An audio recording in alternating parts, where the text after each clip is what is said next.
नमस्ते विद्यार्थियों, आप सभी का स्टडी वे यूट्यूब चैनल पे मैं राजेश पालावत हार्दिक स्वागत करता हूँ। मैं जैसा कि आप लोग सारे जानते हैं, आप मुझसे परिचित हैं, जो परिचित नहीं हैं उनके लिए मैं बता दूँ कि अपन रीट लेवल की तैयारी के लिए संस्कृत विषय को लेकर के जो आप लोगों की परेशानियां हैं उन परेशानियों को मैं दूर करने आपके समक्ष उपस्थित हुआ हूँ। संस्कृत विषय को लेकर के जितनी भी आपके मन में ऊहापोह है, जो भी असामंजस्य की आपकी स्थिति है, जो भी कठिनाइयाँ आपको लगती हैं, उन कठिनाइयों का अपन यहाँ पे निवारण करेंगे और निसंदेह है हर प्रकार की आपकी समस्या का यहाँ समाधान होगा। इसीलिए हमने ये चैनल बनाया है, इसीलिए मेरे विद्वान साथी आपके बीच जब कभी उनको समय लगता है अपने व्यस्ततम समय में से समय निकाल करके आप लोगों के समस्याओं का समाधान करने के लिए आते हैं। तो आप लोगों ने इतना अच्छा प्यार स्नेह दिया है, तो मेरे साथियों ने मुझसे भी कहा कि सर आप भी बच्चों के लिए कुछ करें, तो मैं आपके बीच उपस्थित हुआ हूँ। अपन जो विषय अपना अध्ययन बिंदु रहेगा वो अपना रहेगा संस्कृत। तो रीट लेवल के जो बच्चे हैं उनके मन में ही रहता है कि संस्कृत छोड़े हुए बहुत वर्ष हो गए, भाई कक्षा 10 के बाद हमने कभी पढ़ी नहीं और अब सीधी डायरेक्ट अपने को रीट नौकरी की तैयारी हेतु अपने को रीट के विषय में संस्कृत की आवश्यकता पड़ती है। इसमें चिंता करने वाली कोई बात नहीं है। किसी भी विषय को अगर आप सीखना चाहते हैं तो सीखने के पीछे जिज्ञासु प्रवृत्ति सबसे महत्वपूर्ण होती है।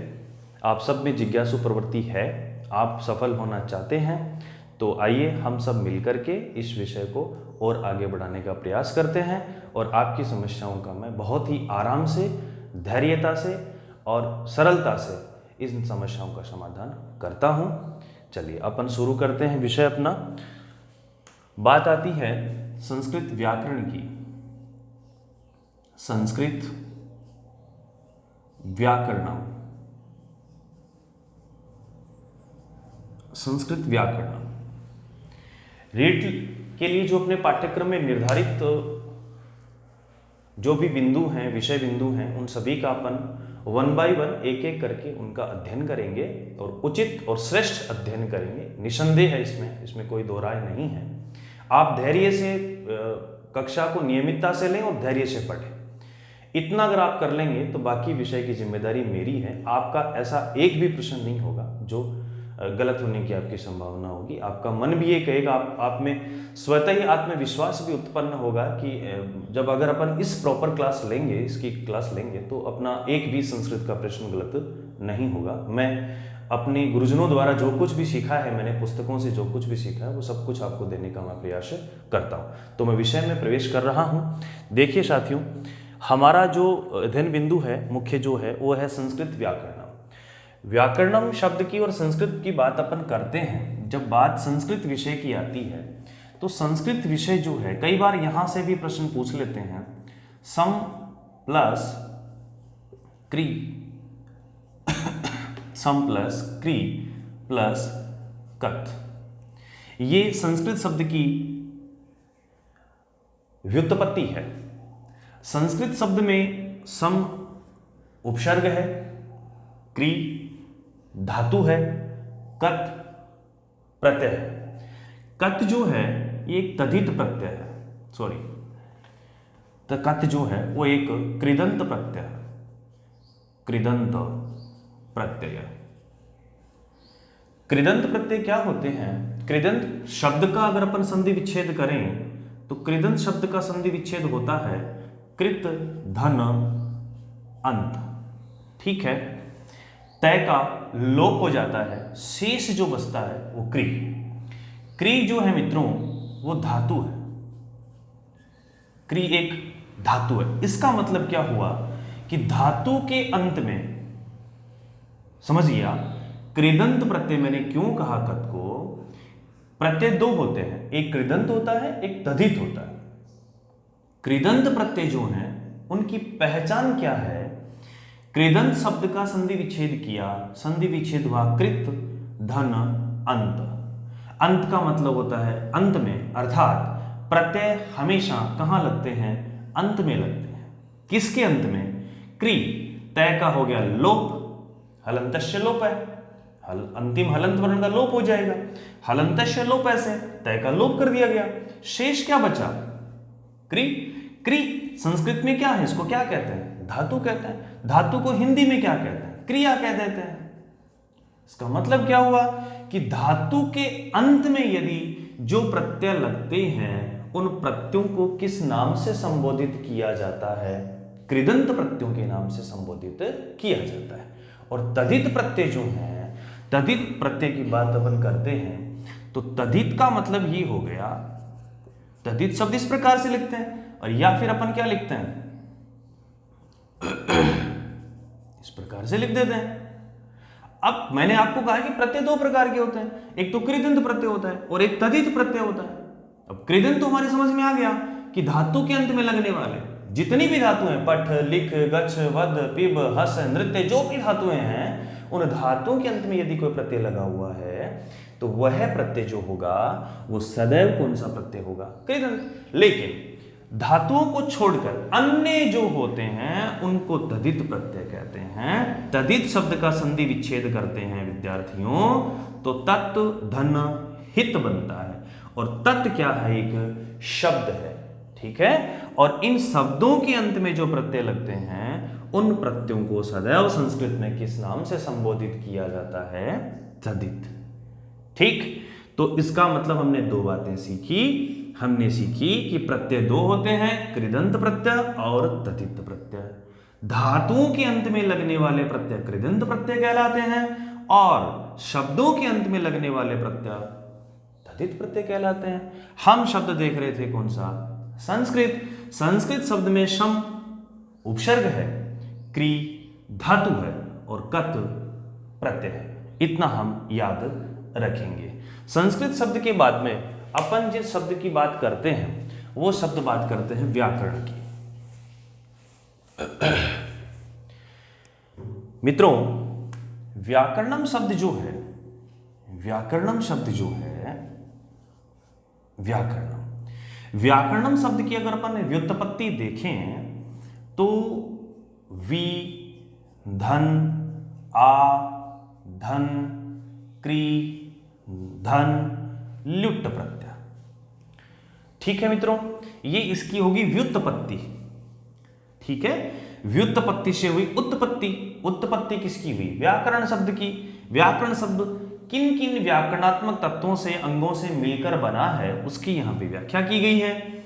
व्याकरण शब्द में वी उपसर्ग है, व्याकरण शब्द में वी उपसर्ग है, व्याकरण शब्द में आ उपसर्ग है, व्याकरण शब्द में क्री धातु है, व्याकरण शब्द में ल्युट प्रत्यय है। ये जो ल्युट प्रत्यय है ये कौन सा प्रत्यय हो गया? कृदंत प्रत्यय हो गया। क्यों हो गया कृदंत? क्योंकि क्री क्या है? धातु है, और धातु के साथ लगने वाला प्रत्यय कौन सा होता है? कृदंत प्रत्यय होता है। और ल्युट प्रत्यय जो है उसका शेष क्या बचता है? यू, और यू का जब हम प्रयोग करते हैं तो शब्द बनता है अनम।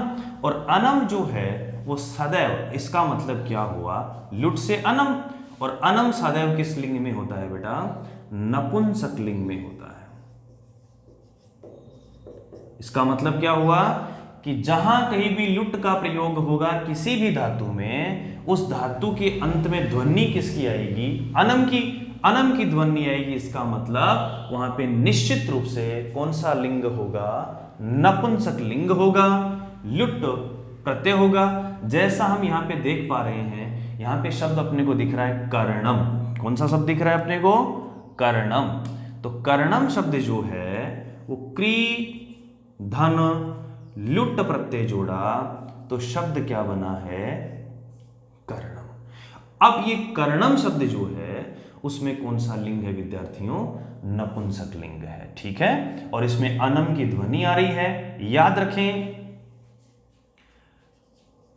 री, रे और मूर्धन्य से, ये विशेष याद रखेंगे विद्यार्थियों, ये संधि में भी आपके काम आने हैं। तीन वर्ण री, रे और श, इनके आगे या सामने यदि कौन सा वर्ण हो? नए वर्ण हो तो याद रखें यह नए जो है वह किस में परिवर्तित हो जाता है? अणय में परिवर्तित हो जाता है। याद रखेंगे, एक बार पुनः सुन लीजिए। री, रे और श, ये तीनों ही जो वर्ण हैं इनको मूर्धन्य वर्ण कहते हैं। कौन से वर्ण कहते हैं विद्यार्थियों? मूर्धन्य वर्ण। ये कहां से बोले जाते हैं? मूर्धा से बोले जाते हैं। और मूर्धा से बोले जाते हैं तो ये क्या है? मूर्धन्य वर्ण है। कौन कौन से हैं? री, रे और श। नियम क्या बताया मैंने कि री, रे और श के सामने यदि कौन हो? न, तो वह न किस में परिवर्तित हो जाता है? अणय में परिवर्तित हो जाता है। इसीलिए क्री से जो रे था उस रे के सामने न होना चाहिए था, परंतु न का क्या हो गया? अणय हो गया। ये आप याद रखेंगे। इस कर्णम शब्द में जो ध्वनि आ रही है वो किसकी आ रही है? अनम की आ रही है। अनम की ध्वनि आ रही है, अतः यहाँ पे कौन सा प्रत्यय है? ल्युट प्रत्यय है। और इसमें लिंग अपने को पूछा जाए तो हम लिंग कौन सा बताएंगे? नपुंसक लिंग बताएंगे। ठीक, अब अपन आगे बढ़ते हैं। इसमें उपसर्ग कौन कौन से हैं? वी है, आ है। अपने परीक्षा में इस प्रकार का प्रश्न भी पूछ लेते हैं। मान लेते हैं अपन की व्याकरणम जैसा शब्द दे देते हैं, और व्याकरणम जैसा शब्द दे करके यहां से क्या पूछते हैं कि इस शब्द में अस्मिन पदे उपसर्गः, इस पद में उपसर्ग हैं। तो उपसर्ग तो हम क्या करते हैं? हम अकेला वी ही बता देते हैं। हम अकेला वी बता देते हैं। ऐसा नहीं है, वी भी है, आ भी है, और यहां अपने को क्या बताने होते हैं? ये दोनों बताने होते हैं, है ना। तो याद रखें, कोई भी किसी प्रकार का इस प्रकार का शब्द दे देते हैं ना तो बड़ी बड़ी दिक्कत हो जाती है। हम क्या करते हैं? एक ही उपसर्ग बताते हैं। नहीं, उन शब्दों की पूरी व्याकरणात्मक खंडन करो, और व्याकरणात्मक खंडन करेंगे तो हमारे समझ में आएगा। जैसे हमने इसका व्याकरणम शब्द का व्याकरणात्मक खंडन किया, और व्याकरणात्मक खंडन किया तो हमें समझ में आया कि व्याकरणम शब्द जो है वी धन आ धन क्री धन लुट, इनसे मिलकर बना है। और यहां पे वी उपसर्ग है, आ उपसर्ग है, क्री धातु है और लुट प्रत्यय। इस प्रकार से हम अगर इन शब्दों को समझने की कोशिश करेंगे तो संस्कृत हमारे बहुत सरलता से समझ में आ पाएगी, और हम बहुत अच्छे से इसको समझ पाएंगे। हमारा एक भी प्रश्न जो होगा वो गलत नहीं होगा। ठीक है, ये हमने पढ़ लिया। अब अपन आगे बात करते हैं। ठीक है,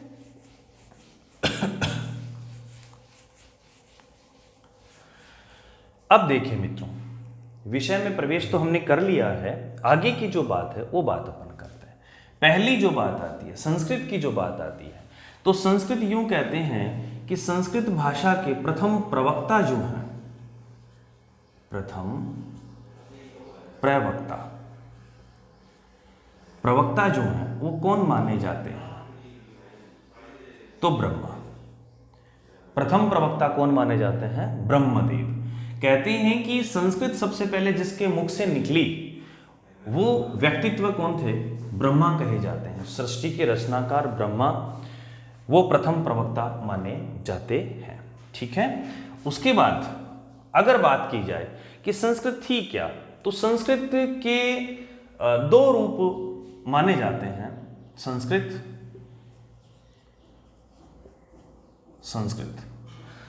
के दो रूप माने जाते हैं। एक तो मानी जाती है संस्कृत लौकिक,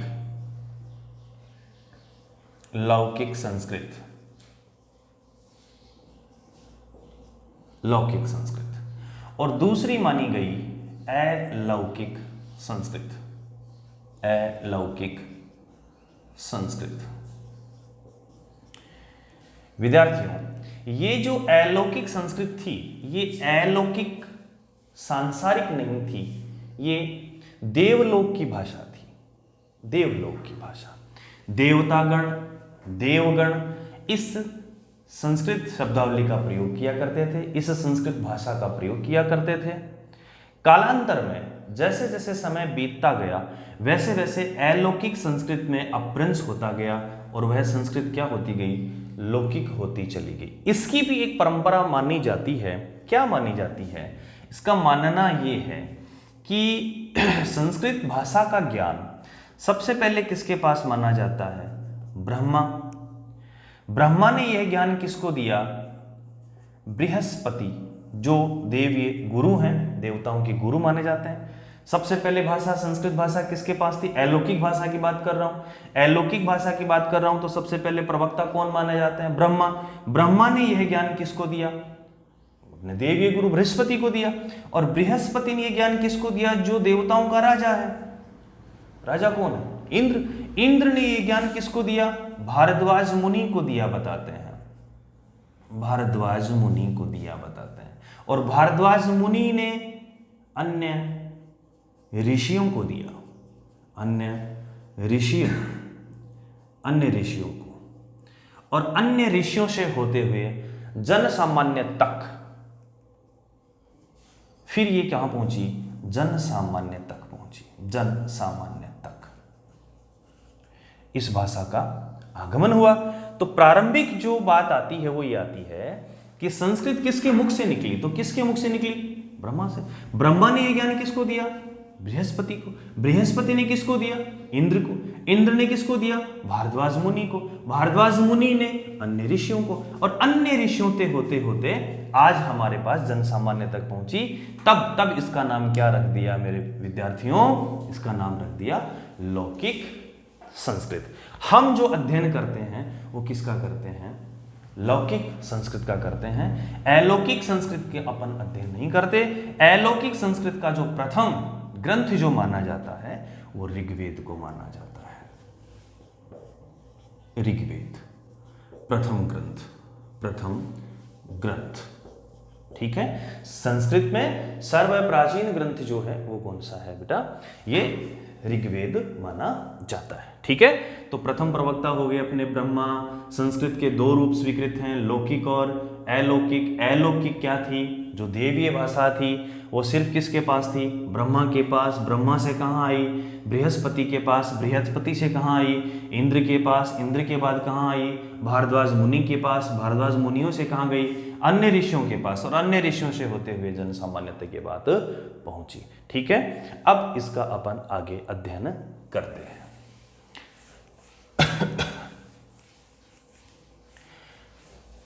जब बात लौकिक संस्कृत की हुई, हम जो अध्ययन करते हैं वो किसका करते हैं? लौकिक संस्कृत। अब ये जो लौकिक संस्कृत है ना विद्यार्थियों, इसके भी पार्ट कर दिए गए, इसको भी विभाजित कर दिया गया। अब लौकिक संस्कृत में दो परंपराएं थी। दो परंपराएं थी। लौकिक संस्कृत की दो परंपराएं थी। अब दो परंपराएं कौन कौन सी हो गई? एक हो गई आपकी बृहस्पति परंपरा। बृहस्पति परंपरा। और दूसरी विद्यार्थी अपनी जो परंपरा हो गई वो परंपरा कौन सी हो गई? अपनी शैव परंपरा। बड़ा क्रमबद्ध अध्ययन कर रहे हैं अपन। हम सब चीज, हमने पहले संस्कृत शब्द को समझा, फिर हमने व्याकरणम शब्द को समझा, फिर संस्कृत को वापस हमने उठा के लाए कि प्रथम प्रवक्ता कौन माने जाते हैं? ब्रह्मा माने जाते हैं। संस्कृत के दो रूप स्वीकृत हैं, लौकिक संस्कृत, अलौकिक संस्कृत। हमें अलौकिक संस्कृत से हमारा अध्ययन की कोई विषय नहीं है, हम सिर्फ कौन से पढ़ेंगे? लौकिक संस्कृत। फिर हमने पढ़ा कि ब्रह्मा से यह ज्ञान बृहस्पति के पास गया, बृहस्पति से इंद्र के पास गया, इंद्र से भारद्वाज मुनि के पास गया, भारद्वाज मुनि से अन्य ऋषियों के पास गया, और अन्य ऋषियों से होते होते होते होते हम जन सामान्य तक पहुंचा। तब इसका नाम पड़ा लौकिक संस्कृत। अब लौकिक संस्कृत जिसका अपन अध्ययन करते हैं वह लौकिक संस्कृत की भी दो परंपराएं हैं। प्रथम परंपरा कौन सी आती है? बृहस्पति परंपरा। और दूसरी परंपरा कौन सी आती है? शैव परंपरा। अब आप ये सोच रहे होंगे कि ये परंपराएं हैं क्या? परंपरा का मतलब रीति रिवाज होता है। अब रीति क्या थी? बृहस्पति परंपरा में जो बृहस्पति की जो बात थी, जो गुरु की बात थी, यहां पे जो प्रधान माने जाते हैं, इस परंपरा में जो प्रधान माने जाते हैं वो बृहस्पति देव माने जाते हैं। और शैव परंपरा में जो प्रधान माने जाते हैं वो भगवान शिव या भगवान महेश आदि देव, भगवान शिव को माना जाता है। कौन सी परंपरा में? शैव परंपरा में, है ना। और शैव परंपरा जो है, इसका अगर दूसरे नाम की बात करूं तो इसको विद्यार्थियों आप बहुत अच्छे से जानते हैं, इसको पाणिनि परंपरा भी कहा जाता है। क्या कहा जाता है? पाणिनि परंपरा। और हम बृहस्पति परंपरा का अध्ययन नहीं करते, हम सिर्फ कौन सी परंपरा का अध्ययन करते हैं? शिव परंपरा या पाणिनि परंपरा का अध्ययन करते हैं, जो भगवान शिव की दी हुई है, जो भगवान महेश की दी हुई है, इसलिए इसका नाम क्या पड़ा? शैव परंपरा। और भगवान शिव ने कृपा किस पर दिखाई थी? पाणिनि पर, इसीलिए इसका नाम क्या रख दिया? पाणिनि परंपरा भी रख दिया गया। चलिए मित्रों, अब हम आगे का जो विषय है उस पे चलते हैं। हमने इतनी बात बहुत विस्तार से, बहुत अच्छे से इसको समझ ली। अब हम जो बात कर रहे हैं वो किसकी कर रहे हैं? अपन शैव परंपरा की बात करते हैं। शैव परंपरा, शैव परंपरा, या हम कह सकते हैं इसको पाणिनि परंपरा, पाणिनि परंपरा। ठीक। अब पाणिनि परंपरा या शैव परंपरा को पढ़ने से पहले जो 2-3 बातें मुख्य हैं उनकी अपन बात करते हैं। देखिएगा क्या बात है। बात ये है कि संस्कृत जो है, संस्कृत व्याकरण, संस्कृत व्याकरण में त्रिमुनि प्रधान हैं। 3 मुनि प्रधान। इस विषय को अपन थोड़ा बाद में देखेंगे, पहले इस चीज को समझते हैं। त्रिमुनि, संस्कृत व्याकरण में त्रिमुनि प्रधान है। ये जो त्रिमुनियों की जो बात आती है, ये त्रिमुनि कौन कौन से आते हैं मैं बात करता हूं उसके। देखो त्रिमुनि, त्रिमुनि, त्रिमुनि जो शब्द है विद्यार्थियों, ये थोड़ा सा ध्यान में रखने वाला विषय है, बहुत बार परीक्षा में आता है ये शब्द। त्रिमुनि जो शब्द है, इस शब्द में देखते हैं अपन की त्रि और मुनि 2 शब्द हैं, एक तो त्रि और एक मुनि। अब हम द्विगु, एक समास आता है, एक समास आता है, अपन थोड़ा सा इस पे विचार करते हैं। कौन सा समास आता है? द्विगु। और द्विगु समास ये कहता है कि संख्या पूर्वो द्विगु। क्या कहता है? संख्या पूर्वो द्विगु। ये इसकी बात आती है, संख्या पूर्व द्विगु। अर्थात द्विगु वहां होगा जहां पूर्व मानी पहला पद क्या होगा? संख्यावाचक होगा। दोबारा सुन लीजिए, द्विगु समास वहां होता है जिसके पहला पद जो होता है वो क्या होता है? संख्यावाचक होता है। अब हम इसमें चलते हैं। अब इसमें 2 पद है विद्यार्थी, तो त्रि और एक मुनि। तो हम क्या सोचते हैं कि मुनि तो द्वितीय पद है और प्रथम पद क्या है? त्रि। और त्रि क्या है? संख्या है। त्रि क्या है? संख्या है। अब त्रि यदि संख्या है और गुरुजी ने क्या कहा कि पहला पद जिसका क्या हो, पहला पद जिसका क्या हो, संख्यावाचक होगा, वो समास कौन सा होगा? द्विगु समास।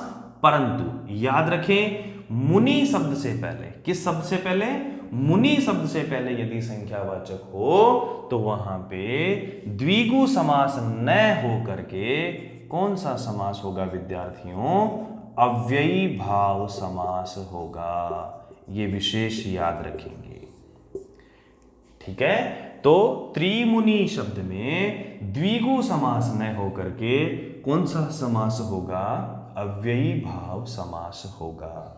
कारण है मुनि। मुनि शब्द से पूर्व, मुनि शब्द से पूर्व यदि संख्यावाचक, और बाकी बात तो अपन द्विगु समास पढ़ेंगे तब, जब ये शब्द आ गया तब हमने बीच में इसमें जिक्र कर लिया। ये बात पूछते हैं, कई बार पूछ लेते हैं। तो मुनि शब्द से पहले यदि संख्यावाचक हो तो वहां पे द्विगु समास न होकर के कौन सा समास होगा? अव्ययी भाव समास होगा। अब अपन जो विषय पढ़ रहे थे उसके ऊपर अपन चर्चा करते हैं, ठीक है। देखिए हम पढ़ रहे थे त्रिमुनि की बात। अब त्रिमुनि कौन कौन से हैं? त्रिमुनि परंपरा में पहला स्थान तो आता है पाणिनि का। प्रथम मुनि जो आते हैं वो कौन आता है? पाणिनि। पाणिनि के बाद जो दूसरा स्थान आता है वो किसका आता है? कात्यायन का। और कात्यायन के बाद जो तीसरा स्थान आता है वो किसका आता है? पतंजलि का। ये 3 मुनि परंपरा है विद्यार्थियों। विशेष याद रखेंगे, संस्कृत व्याकरण में जो कुछ भी पढ़ते हैं, वो जो कुछ भी देन है वो सारी इन 3 मुनियों की है। इसलिए संस्कृत व्याकरण जो है वो त्रिमुनि प्रधान व्याकरण है, त्रिमुनि प्रधान व्याकरण है। कौन कौन से हैं?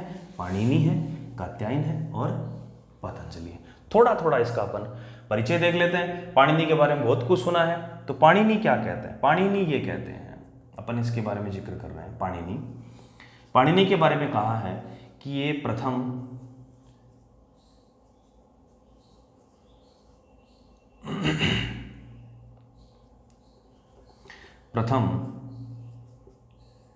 व्याकरण कर्ता,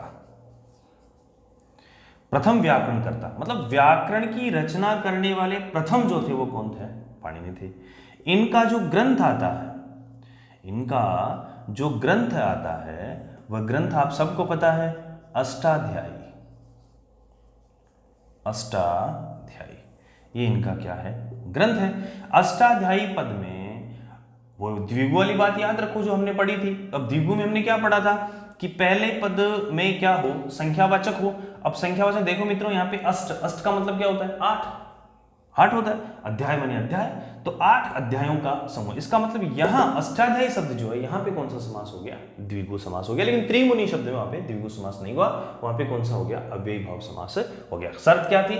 मुनि शब्द से पहले यदि क्या हो? संख्यावाचक हो। मुनि शब्द से पहले यदि संख्यावाचक हो, या नदी शब्द से पहले कोई भी नदी, गंगा, यमुना, सरस्वती, कावेरी, अमेजन, कोई भी नदी का नाम हो, उनसे पहले यदि संख्यावाचक हो तो वहां पर भी द्विगु नहीं होकर के कौन सा समास बनेगा? अव्ययी भाव समास बनेगा। याद रखेंगे। अष्टाध्यायी पद में यहाँ पे कौन सा समास हो गया? द्विगु। अब अगर बात करूं मैं अष्टाध्यायी की, तो अष्टाध्यायी जो पद है इसमें क्या है बेटा? इसमें 8 अध्याय है। 8 अध्याय हैं। 8 अध्याय हैं। प्रत्येक अध्याय में 4 पाद हैं। प्रत्येक अध्याय में 4 पाद हैं। कुल पाद तो आप समझ सकते हैं भाई, प्रत्येक अध्याय में अगर 4 पाद हैं, अध्याय कितने हैं? 8, तो कुल पाद संख्या जो होगी वो कितनी होगी विद्यार्थियों? 32 संख्या हो गई। अगर अपन आगे इसमें बात करें कुछ, तो इसमें अपन बात करते हैं कि प्रथम व्याकरण ग्रंथ, तो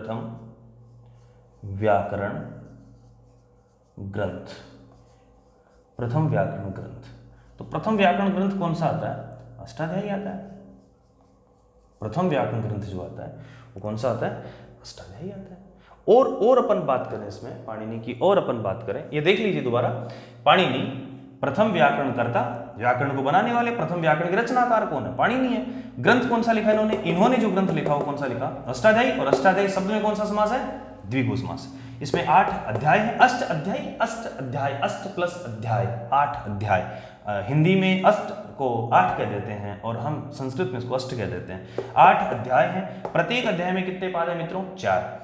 मतलब 8 अध्याय में, प्रत्येक अध्याय में 4 पाद हैं, और तो कुल पाद कितने हो गए? 32। और प्रथम व्याकरण ग्रंथ जो माना जाता है वो अष्टाध्यायी माना जाता है। ठीक है। और ये जो बात अपन कर रहे थे, अष्टाध्यायी की जो बात अपन कर रहे थे, पाणिनि ग्रंथ की जो बात अपन कर रहे थे, अष्टाध्यायी जो बात है, इसमें कुल सूत्र संख्या जो आती है, कुल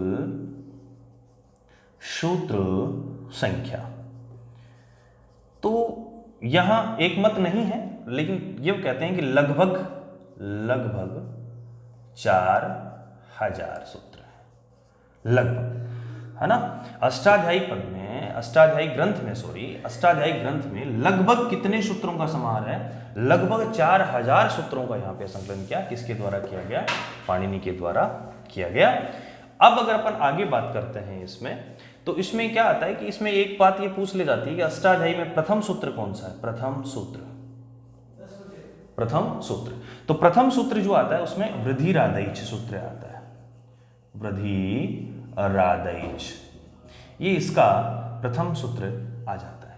ये जो है वो वृद्धि संधि जो अपन पढ़ेंगे, वृद्धि संधि संज्ञा विधायक सूत्र है। वृद्धि संधि संज्ञा विधायक सूत्र है। इसका अपन जब संधि पढ़ेंगे तब मैं आपको बताऊंगा वृद्धि आत एच कैसे कैसे बनता है। तो संज्ञा विधायक सूत्र कौन सा है? वृद्धिरादैच। और इसका अंतिम सूत्र भी पूछ लेते हैं कि अंतिम सूत्र कौन सा है। तो अंतिम सूत्र विद्यार्थियों अपन याद रखेंगे, अष्टाध्यायी का अंतिम सूत्र जो आता है वो ए आता है, ये भी अपन याद रखेंगे। ठीक है, तो अष्टाध्यायी में कुल सूत्र संख्या लगभग 4000। प्रथम सूत्र वृद्धिरादैच, जो वृद्धि संधि का क्या है, संज्ञा विधायक सूत्र है। और अंतिम सूत्र कौन सा आता है, ए। ये हमने बात की किसकी, अष्टाध्यायी की। ठीक है, उसके बाद अपन आगे चलते हैं। आगे अगर अपन बात करें पाणिनि महोदय की, अगर अपन बात करें तो ये सलातुर के रहने वाले थे।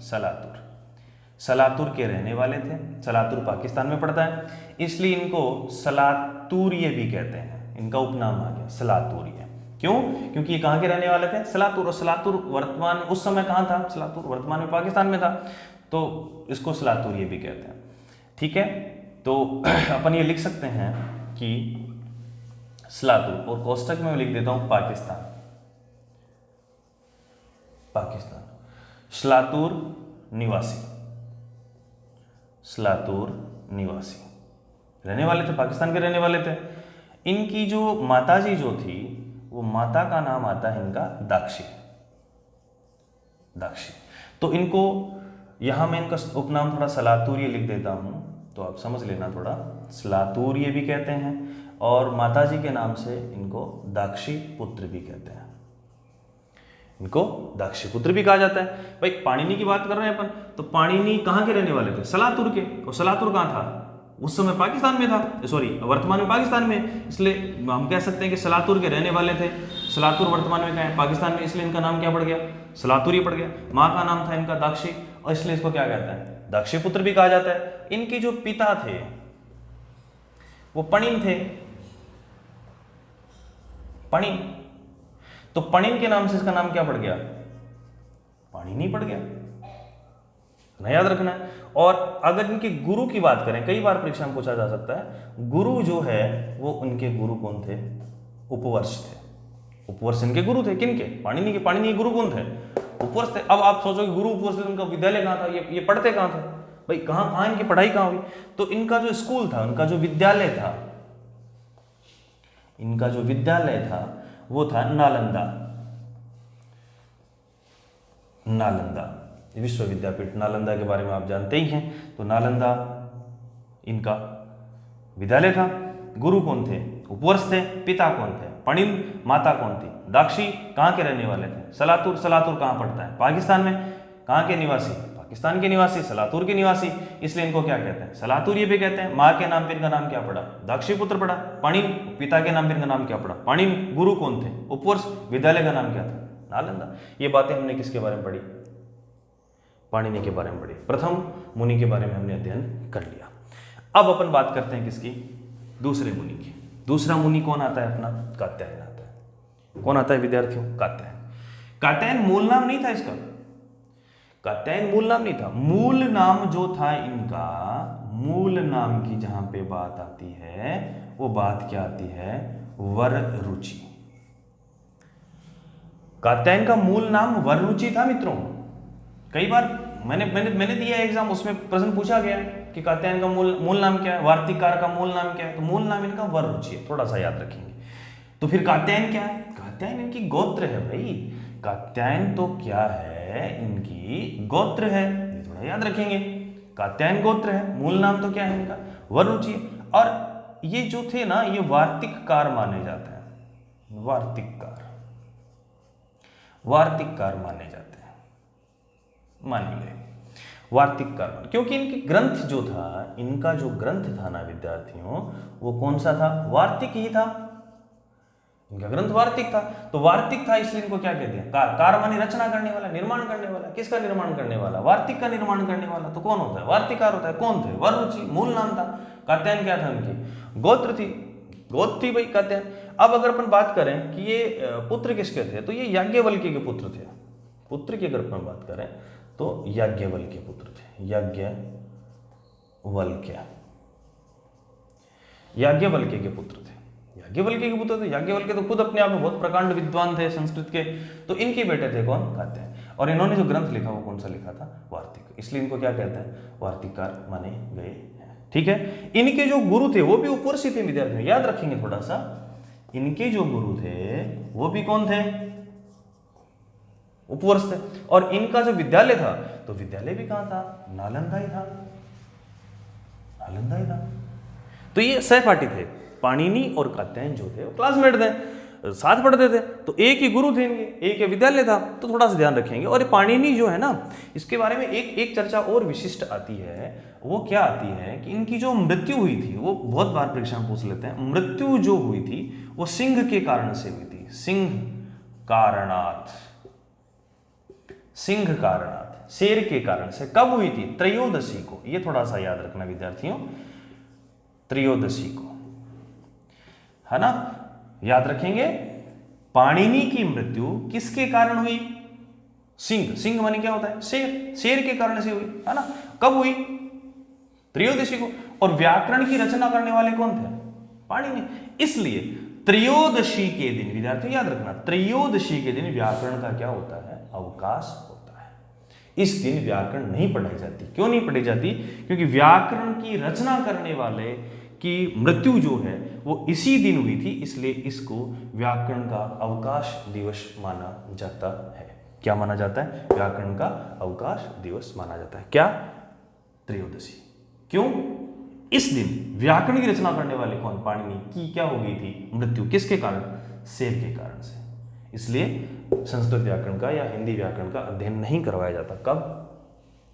त्रयोदशी को। इतनी बात हमने कर ली। कात्यायन के बारे में हमने देख ली, कात्यायन का गोत्र था, मूल नाम वरुचि था, इनको वार्तिकार माने गए, ग्रंथ इनका वार्तिक था, विद्यालय इनका नालंदा था, पुत्र किसके थे? याज्ञवल्क्य के थे, गुरु कौन थे इनके?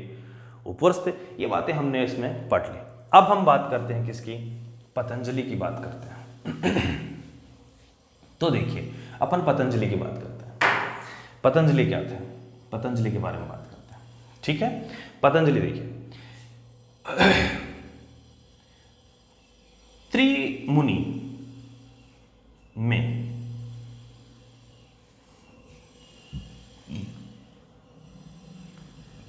में इन्हें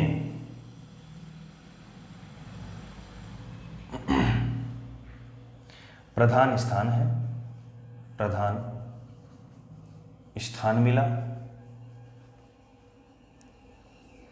ठीक है, पतंजलि की जो माता थी वो गोणिका थी, माता गोणिका थी भाई। और इनकी जो ग्रंथ था वो ग्रंथ क्या था? महाभाष्य।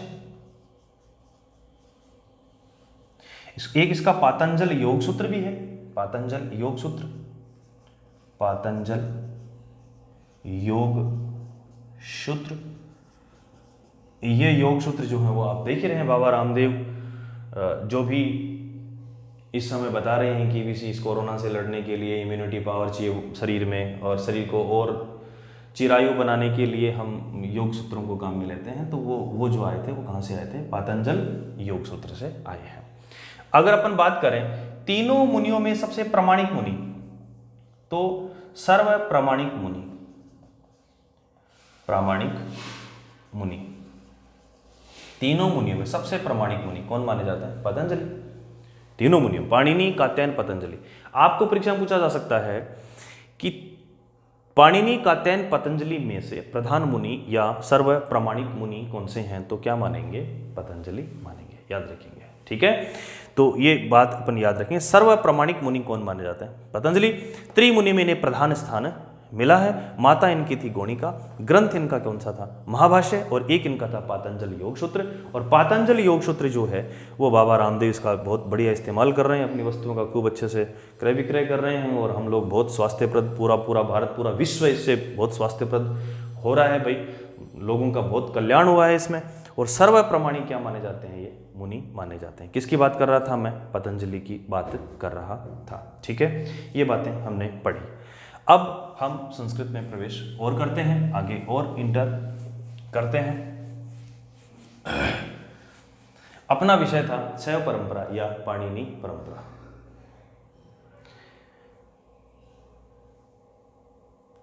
शैव परंपरा या पाणिनि परंपरा। ये जो अपना अध्ययन बिंदु रहेगा मित्रों, ये अपना आगे का विषय रहेगा जो अपन कल पढ़ेंगे। तो कल फिर मैं आपके सामने उपस्थित होऊंगा। आज जो आपने जिस प्रकार से पढ़ा है उससे भी अच्छा अपन अगली कक्षा में पढ़ेंगे, और हम सब मिल करके, आप और मैं, हम सब मिल करके हमारी जो समस्याएं हैं संस्कृत विषय को लेकर के, उन समस्त समस्याओं को अपन क्या करेंगे, समाधान करेंगे और अच्छा पढ़ेंगे, श्रेष्ठ पढ़ेंगे। खूब मेहनत करो बेटा, जिंदगी में सफल हो, और मैं आशा करता हूँ और मेरा सदैव आपके प्रति आशीर्वाद रहेगा, स्नेह रहेगा कि जल्द से जल्द आपको सफलता हासिल हो। जय हिंद, जय भारत।